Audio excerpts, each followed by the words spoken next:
축구, 농구, 그리고 테니스처럼 무릎이라든지 하체를 자주 사용하는 운동선수에게 빈번하게 발생하는 질환이 있습니다. 바로 십자인대 파열인데요. 최근에는 운동선수뿐만이 아닙니다. 이 십자인대 파열을 겪는 일반인 환자도 꾸준히 늘고 있다고 하는데요. 아무래도 이 선선한 날씨에 자꾸자꾸 밖으로 나가고 싶어서 무릎 부상 위험이 더욱 커지는 계절이잖아요. 자, 소중한 우리의 무릎 건강을 해치는 십자인대 파열에 대해서 살펴보겠습니다. 무릎 관절 내 힘줄 조직으로 앞쪽과 뒤쪽에 위치하는 십자인대. 열십자 모양으로 교차한다고 하여 십자인대라고 부르는데요. 십자인대는 무릎 관절의 정중앙에 위치해 허벅지 뼈와 정강이 뼈가 엇갈리지 않도록 잡아주면서 무릎 관절의 안정성을 유지하는 중요한 역할을 합니다. 이때 무릎에 심한 충격이나 회전력이 가해지면 탄력이 떨어지면서 인대가 손상되거나 끊어지는데요. 십자인대가 파열되면 퍽 하는 파열음과 함께 손상 부위가 붓고 통증이 생깁니다. 단순 타박상으로 인해 치료 시기를 놓치거나 방치하면 조기 퇴행성 관절염의 원인이 될 수도 있는데요. 스포츠를 즐기는 현대인의 무릎 건강을 위협하는 전방 십자인대 파열. 어떻게 치료하고 예방해야 하는지 온에어 닥터스에서 자세히 알아봤습니다. 무릎 관절은 우리가 생활하면서 계속해서 움직이는 부위죠. 그래서일까요? 부상, 외상이 굉장히 잦은 부위이긴 한데요. 오늘 관련해서 좀 이야기 나눠보고자 합니다. 준비한 주제가 십자인대 파열인데요. 자, 십자인대 파열이 자주 발생하는 부위, 그 부위의 구조와 기능에 대해서 먼저 좀 설명을 부탁을 드릴게요. 무릎은 윗뼈와 아랫뼈로 이루어져 있고요. 윗뼈는 원이 대퇴골, 아래쪽으로는 근위경골로 이루어져 있습니다. 이 두 뼈를 이어주는 무릎 관절 내에서 이어주는 인대가 잘 알고 유명한 전방 십자인대와 후방 십자인대로 이루어져 있습니다. 전방 십자인대 역할은 대퇴골에 대해서 밑에 있는 아랫뼈가 전방으로 전이 되는 것을 막아주는 역할을 하고요. 반대로 후방 십자인대 같은 경우는 윗뼈에 대해서 아래에 있는 뼈가 뒤로 전이 되는 것을 막아주는 역할을 하는 인대입니다. 사실 우리가 종종 기사를 통해서 접할 수가 있어요. 스포츠 선수들의 안타까운 부상 소식. 그때 자주 듣게 되는 질환이 이 전방 십자인대 파열인데, 그걸 유추해서 또 생각을 해보면 그러면 부상, 어떤 외상 등이 원인이 될 것인가, 혹은 그 외에 다른 원인도 좀 작용을 할 것인가. 어떻습니까? 원인은 어떤 것들이 있습니까? 원인은 대표적으로 두 가지로 나눠지는데요. 흔히 이제 병원에 자주 찾게 되는 급성 통증을 주소로 해서 내원하시는 분들은 주로 외상성이 많고요. 나이가 들면서 노화로 진행되면서 전방 십자인대가 변상이 되면서 파열되는 경우도 있으나 그거는 외상보다는 증상이 뚜렷하진 않기 때문에 주로 내원하시는 것은 외상성이라고 보시면 됩니다. 외상의 원인으로는 아주 흔하게는 점프한 후에 착지하거나 아니면은 갑자기 방향 전환을 한다거나 급하게 달려가다가 멈추거나 할 때 무릎이 돌아가면서 망가지는 경우가 제일 흔한 걸로 되어 있습니다. 그러면 증상도 좀 알려주십시오. 전방 십자인대 파열을 의심할 수 있는 증상들은 어떤 것들이 있습니까? 외상성에 대해서 말씀드리면 전형적으로는 뚝하는 느낌을 환자가 받을 수가 있고요. 그리고 다치고 나서 전방 십자인대 파열은 특징적으로 바로 붓습니다. 시간이 좀 지나서 붓거나 그러지 않고 바로 부으면서 극심통이 발생하기 때문에 처음에는 걷기가 좀 힘들어지는 게 보통이고요. 보통 1주에서 2주, 길게는 3주 정도 지나면 붓기가 가라앉고 걸을 수 있는 사람들이 대부분이라서 다치고 나서 통증이 감소되기 때문에 늦게 진단되는 분들도 꽤 있습니다. 운동 중 점프 후 착지를 하거나 빠르게 달리다 갑자기 방향을 바꿀 때 무릎 관절이 뒤틀리면서 과도한 충격과 회전력을 받으면 전방 십자인대가 손상되기 쉬운데요. 최근 스포츠 활동 인구가 늘면서 십자인대 파열 환자도 꾸준히 증가하고 있습니다. 건강보험 심사평가원 자료에 따르면 지난해 십자인대 파열로 의료기관을 찾은 환자는 56,200명으로 집계됐는데요. 성별로 보면 남성 환자가 4만 700명으로 전체 환자의 72.3%를 차지했으며 여성 환자가 15,500명으로 남성이 여성보다 2배 이상 많았습니다. 연령별로는 활동량이 많은 20대 환자가 15,700명으로 가장 많았고 30대와 40대가 그 뒤를 이었습니다. 이 무릎 건강이 활기찬 우리 생활을 위협하는 만큼 관심들이 참 많으시죠. 때문에 오늘 이 질환과 관련해서 헷갈려하는 부분들 제대로 좀 파헤쳐보고 가도록 하겠습니다. 팩트체크 오해와 진실입니다.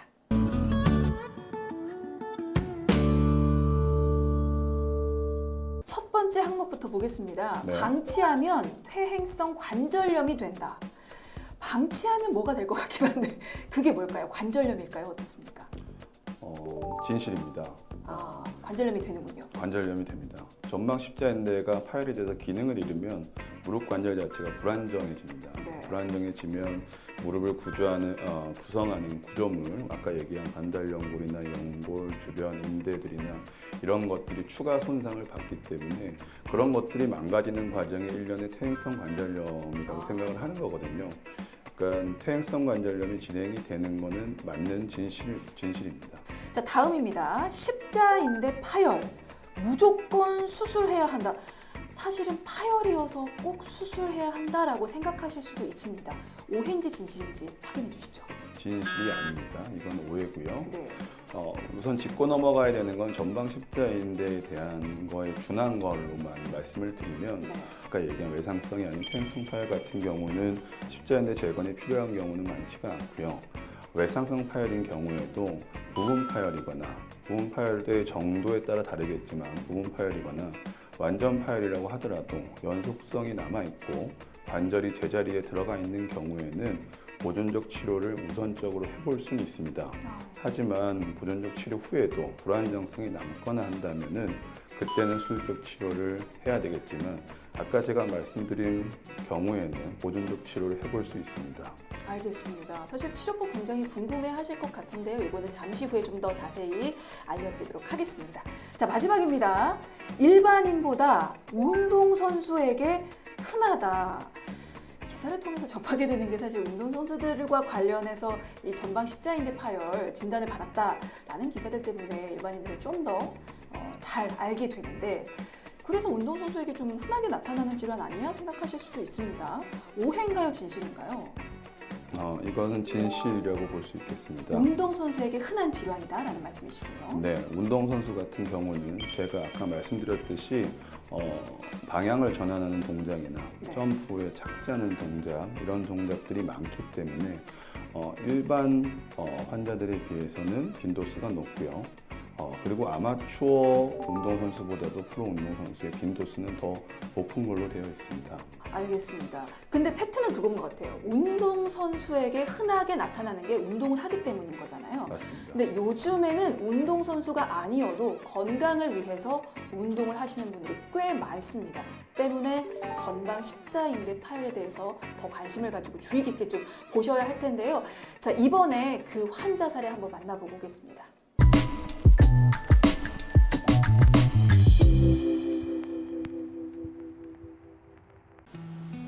전방 십자인대는 무릎 관절 손상 중 반월상 연골 다음으로 상해 빈도가 높은 구조물인데요.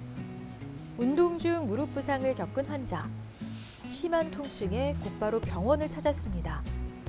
축구를 하다가 전방 십자인대가 외상성으로 급성으로 파열된 환자분이시고요. 관절이 제자리에 있지 않고 완전 파열이라서 바로 십자인대 재건술을 시행했던 환자입니다. 지금은 수술한 지 3개월 이상 되어서 근력 운동을 동반한 재활 운동을 하고 있고요. 아직까지 접촉 운동, 그러니까 강렬한 운동을 복귀는 하진 않은 상태입니다. 전방 십자인대 파열은 MRI를 통해 인대의 파열 정도와 무릎 관절 내의 동반 손상 여부를 확인해 진단하게 되는데요. 이와 함께 무릎 관절의 불안정성 정도, 직업, 나이, 스포츠 활동 정도 등을 종합적으로 고려해 치료 방법을 결정하게 됩니다. 퇴행성 파열인 경우에는 보존적 치료가 가능한 경우가 많고요. 외상성 파열 중에도 부분 파열이나 아니면은 완전 파열인 경우에도 인대 연속성이 있거나 관절이 제자리에 들어가 있는 경우에는 보존적 치료가 가능하기는 합니다. 하지만 외상성 파열 중에 완전 파열인 경우에는 대부분 수술적 치료를 하는 것이 일반적입니다. 보존적 치료를 하는 경우에는 6주 정도의 고정을 하고요. 목발 보행을 하고 보조기 착용을 그 이후에 6주 정도 더 한 다음에 근육 강화 운동을 하면서 불안정성이 있는지 체크하면서 경화 관찰을 합니다. 환자분 요즘 무릎 상태는 어떠세요? 예, 지금 그냥 평상시 걸을 때는 큰 불편함이 있는데 계단 디딜 때요 조금 약간 통증이 약간 있고 나머지는 큰 불편함이 없는 느낌입니다. 아직 그 무릎 수술하고 나서 근력 회복이 안 됐기 때문에 무릎 앞쪽에 힘이 많이 실릴 수밖에 없거든요. 지금부터는 근력 운동을 조금 더 추가해서 진행해 보는 게 좋을 것 같아요. 전방 십자인대를 재건하는 수술을 통해 관절을 안정화시키고 무릎 기능을 서서히 회복하고 있는 환자. 수술 후 하지 근력과 무릎의 기능이 충분히 회복되었는지 정기적인 진찰을 통해 체크하고 있습니다. 일반적으로 전방 십자인대 파열은 인대를 다른 힘줄로 대체해주는 재건술이 일반적인 수술입니다. 자가건으로 하는 경우도 있고 남의 힘줄을 하는 타가건으로 하는 경우도 있고요. 여러 가지 술식이 소개되어 있습니다. 술식은 다양하지만 모든 술식의 목적은 원래 인대에 있는 자리에 구멍을 뚫어서 힘줄로 인대를 대체하는 것이 목적입니다. 전방 십자인대 파열의 경우 수술 후 재활 프로그램을 충실히 따른다면 보통 수술 후 한 달 정도면 걸을 수 있고 6개월 이후부터는 조깅과 같이 가벼운 운동은 물론이고 1년 후부터는 이전과 같은 강한 운동도 가능한데요. 하지만 대퇴사두근 등의 근력이 충분히 회복되지 않은 상태에서 스포츠 활동을 다시 시작하는 경우 부상의 위험이 있고 재파열의 위험이 있는 만큼 수술 후 충분한 재활 치료가 필요합니다. 다른 동반 손상이 있거나 수술 술식에 따라 다르겠지만 일정 기간의 목발 보행과 고정, 보조기 치료가 필요하고 급성기에는 관절 운동 범위 회복을 위해서 관절 범위 운동이 필요하고 6에서 12주부터는 근력 강화 운동이 필요합니다. 자, 전방 십자인대 파열에 있어서 오늘 출연하신 공동의 전문의가 꼽은 단 하나의 건강 키워드는 무엇일까요? 닥터스 픽 살펴보겠습니다. 선생님 짚어주시죠. 제 닥터스 픽은 운동입니다. 운동.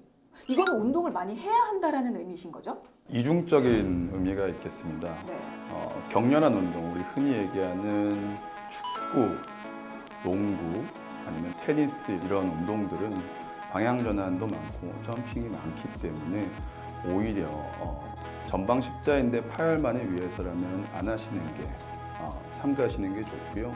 오히려 수영이나 자전거, 평지 걷기 같이 안전한 운동들은 오히려 할수록 무릎 건강이 좋아지기 때문에 더 도움이 되는 운동이라고 할 수 있습니다. 네, 알겠습니다. 자, 오늘 이 전방 십자인대 파열에 대해서 살펴봤는데요. 이 질환 환자뿐만이 아니고 평소에 무릎 건강 챙겨야 하시는 많은 분들께 끝으로 당부 말씀 한마디 남겨주신다면요.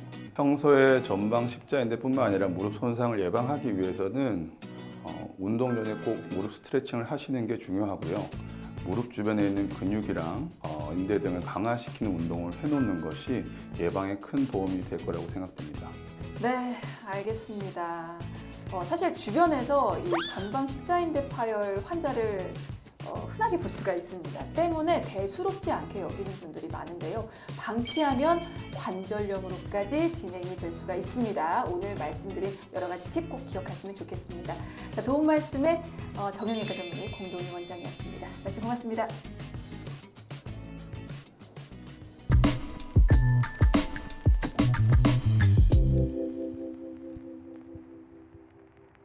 움직임이 많은 무릎 관절, 평생 사용하려면 평소에 아껴서 써야 하는데요. 십자인대 파열로 인한 이 통증은 부상 정도에 따라서 한 1, 2주 정도 지속이 되다 점점점 줄어드는 경향을 보입니다. 하지만 이때 통증이 줄었다고 해서 치료를 미루다가는 무릎에 2차 손상이 이어질 수도 있으니까요. 운동 중에 부상이 의심된다면 정확한 진단 그리고 적극적인 치료를 통해서 소중한 무릎 건강을 지켜내시기 바라겠습니다.